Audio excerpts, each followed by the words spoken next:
পৌরসভার অবসরপ্রাপ্ত চেয়ারম্যান অসীম চন্দ্র দাস মহাশয় 60 বছর বয়স পার হয়ে 61 বছরে পা দিয়েছেন 3 মাস আগে।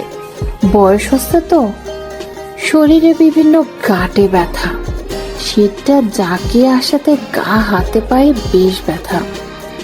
এদিকে ওনার আবার অনেকদিন ধরেই পরিষ্কার করা হয়ে ওঠে না। বয়স বাড়ার সাথে সাথে অবসর জীবনে একটা আলস্য ভাব এসে গেছে। এদিকে ওনার বেশ চুলকোয়, শরীরের বিভিন্ন স্থানে চুলকানি হচ্ছে এথা সেথা। একটু ভালো করে সার্ভিসিং করানো দরকার। অসীমবাবুর 60 পার হয়ে যাওয়ার শরীরটা। অমনি মুঠোফোনে আমাকে ধরলেন অসীমবাবু। ফোন রিসিভ করে আমি বললাম, নমস্কার স্যার, কেমন আছেন বলুন। আমাকে তো আর আজকাল ডাকেনি না। শরীর টরীর কেমন যাচ্ছে আপনার? এইখানে আমি একটু আমার সম্বন্ধে বলে নিই। আমার নাম উর্বশী মণ্ডল। আমি বিবাহিতা, এক ছেলের মা। আমার ছেলে অটোরিকশা চালায়, বিবাহ হয়ে গেছে, এক পুত্রের বাপ। আমার স্বামী হরিদাস আগের রিক্সা চালাতো, এখন শরীর ভালো না, বাড়িতেই থাকেন। আমার শরীরখানা এখনো বেশ ভালো, ভরাট শরীর যাকে বলে, যেমন আগা তেমনই পাছা। কিন্তু আমাকে সুখ দেবার পবিত্র কর্তব্য স্বামী হরিদাস আর পারে না। বহু বছর বাংলা মদ খেয়ে খেয়ে শরীরটা ভোগে গেছে, শক্তিও শেষ। আমি কিন্তু এই নিয়ে খুবই অসুখী। অসীমবাবু আমাকে বললেন, এই তো চলছে, আজ আমার দরকার ছিল তোমাকে খুব। তুমি কি খুব ব্যস্ত আজকে? সকাল তখন 9টা ঘড়িতে। একা থাকেন অসীমবাবু।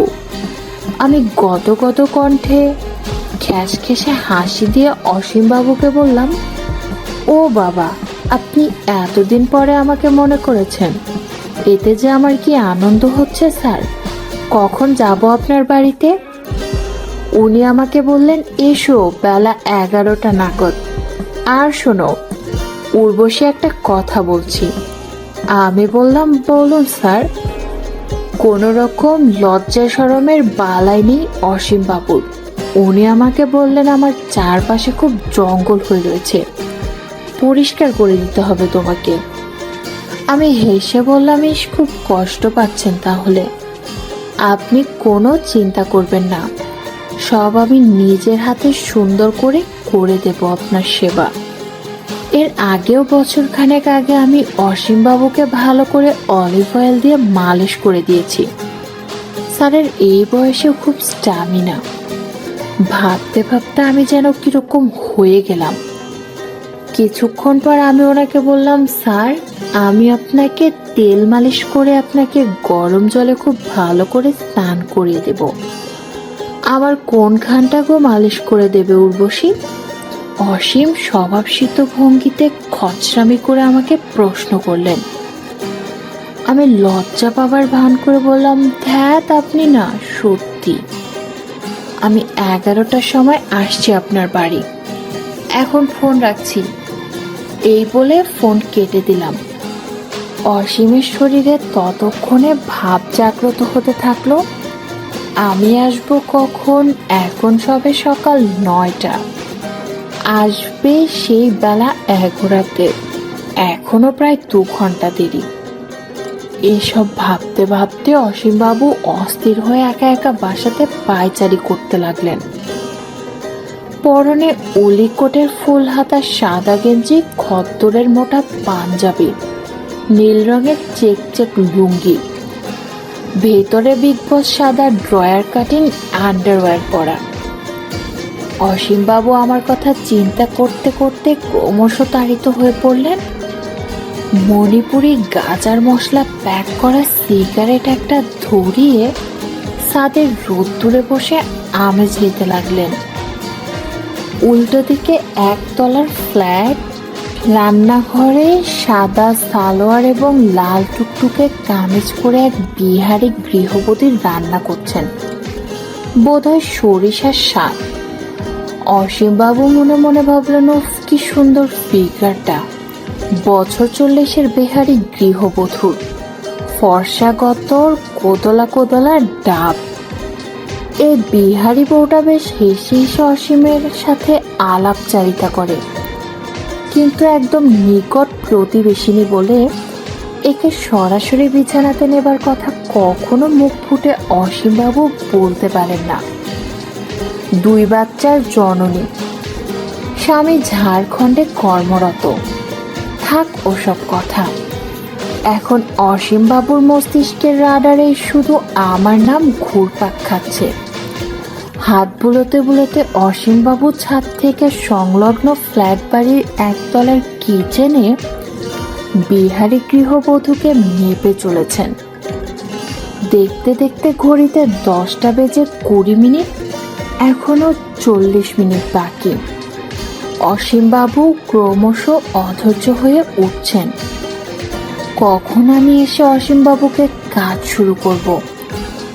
মণিপুরি গাজার মশলা প্যাক করা সিগারেট, পরপর 2টো সিগারেট অসীমবাবু চার্জ করে নেশার তুমকে বিরাজ করছেন পৌষের রোদ্দুরে ছাদেতে।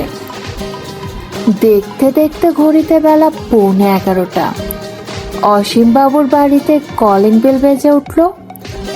অসীমবাবু সদর দরজা খুলতে ছাদ থেকে নেমে এলেন। উত্তেজনাতে ওনার শরীরটা টকবক করে ফুটতে শুরু করে দিয়েছে। এতক্ষণ ধরে ছাদে টলমলে রোদ পোহানো 2টো গাজার মশলা ভরা সিগারেট সাবার করে বেশ নেশা হয়ে গেছে। দরজা খুলতেই উফ, লাল রঙের টাইট লেগিংস, কালো রঙের কুর্তি, ছাপা ছাপা রঙিন গরম চাদর গায়ে মালিশ করতে এসেছি আমি। কপালে বড় গোল লাল রঙের বিন্দি, শাখা সিঁদুর পরা বিবাহিতা মহিলা। অসীমবাবু আমাকে বললেন, এসো এসো, ভেতরে এসো। আমাকে সাদর অভ্যর্থনার পরে ভেতরে নিয়ে এলেন, সদর দরজা ভালো করে লক করে। আমি সামনে এগিয়ে চলেছি দোলাতে দোলাতে, পিছন পিছন অসীমবাবু।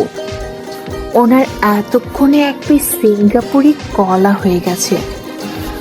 আমাকে অসীমবাবু শোবার ঘরে নিয়ে ঢুকিয়েই 2 হাত দিয়ে আমাকে জড়িয়ে ধরলেন।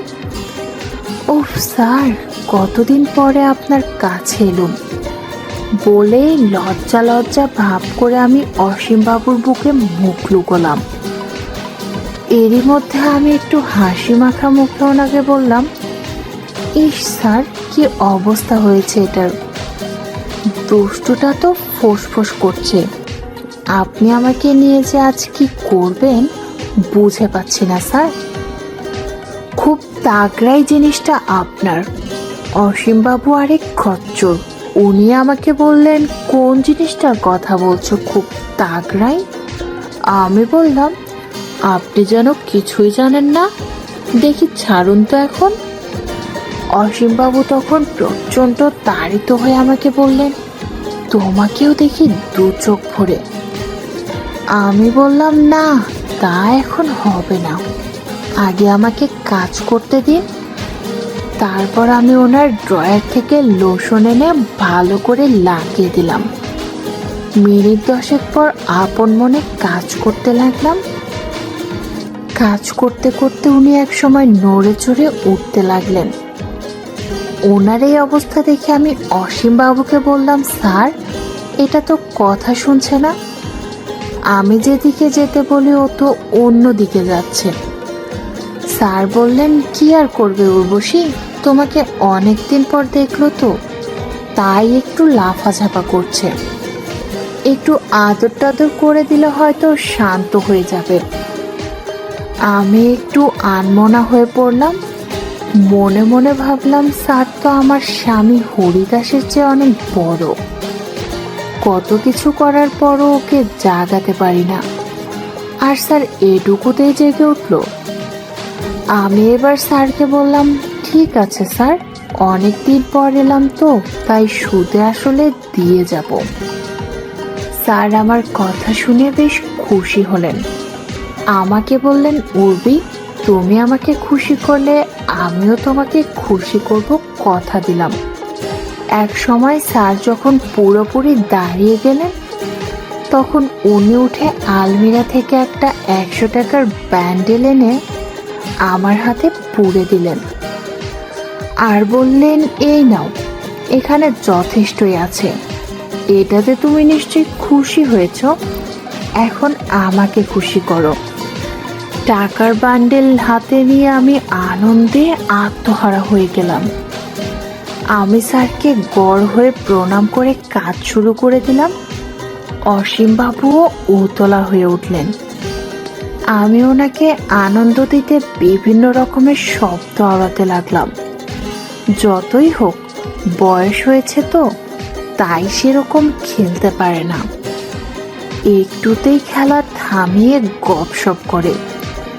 আমি কিন্তু ওনাকে বোঝালাম উনি এখনো পাক্কা খিলাড়ি। যাই হোক, মিনিট 10 পর উনি কাঁপতে কাঁপতে শুয়ে পড়লেন। অসীমবাবু একটু শান্ত হবার পর আমি ওনাকে বললাম, স্যার, আপনি এখনো যে স্পিডে ব্যাট চালাতে পারেন, আমার মনে হয় এখানকার 18-20 বছরের ছেলেরাও পারবে না। আমার কথা শুনে অসীমবাবুর মুখ খুশিতে জ্বলজ্বল করে উঠল। উনি আমাকে বললেন, উর্বি, এখন থেকে তুমি সপ্তাহে নিয়ম করে 2 দিন আসবে। আমি বললাম, ঠিক আছে স্যার, আপনি বললে প্রতিদিনও আসতে পারবো, এবার উঠুন তো। তারপর আমি ওনাকে বাথরুমে নিয়ে গিয়ে গিজারের গরম জল এবং সাবান দিয়ে পরিষ্কার করে স্নান করিয়ে বাড়ি ফিরে আসলাম।